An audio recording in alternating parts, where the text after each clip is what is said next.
Hello, कसे आहात तुम्ही सगळे? मी तर मस्त आहे. वा, आपली सवारी पण आली. चला हिच्यात बसूया, मस्त व्ह्यू एन्जॉय करूया आणि पोहोचूया आपल्या स्पॉटवरती. तर आजचं स्पॉट आहे आपला जपानचं सेकंड हँड शॉप. जपानचं सेकंड हँड शॉप का बरं? कारण की आता शिफ्टिंग झाली आहे, तर मग किचनमध्ये एक स्टोरेज युनिट पाहिजे होतं, म्हणून मी निघाली आहे तिकडेच. तर म्हटलं तुम्हाला पण दाखवावं. बघा बघा, सगळं बघून घ्या. हे असंच असतं, एकदम वेल मेंटेन, स्वच्छ, टापटीप, एकदम छान.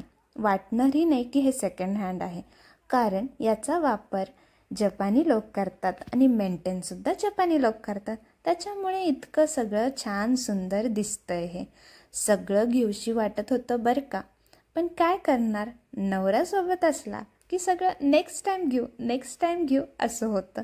पण ठीक आहे, त्याच्यात पण एक मजा आहे. सगळं घेऊन करायचं तरी काय, चालतंच. मग दिसल्या ह्या बॅग्स, यांची प्राईस बघून तर मला घामच फुटला. मग ही खेळणी पण होती आणि घरासाठी एक स्टोरेज युनिट पाहिजे होतं, ते बघत होते. पण त्याची प्राईस बघून म्हटलं राहू दे, काय नाही, करेल मी ॲडजस्ट, काय त्याच्यात एवढं. चला, असाच होता आजचा एक दिवस. खूप छान होता. मग काय, डिनर केलं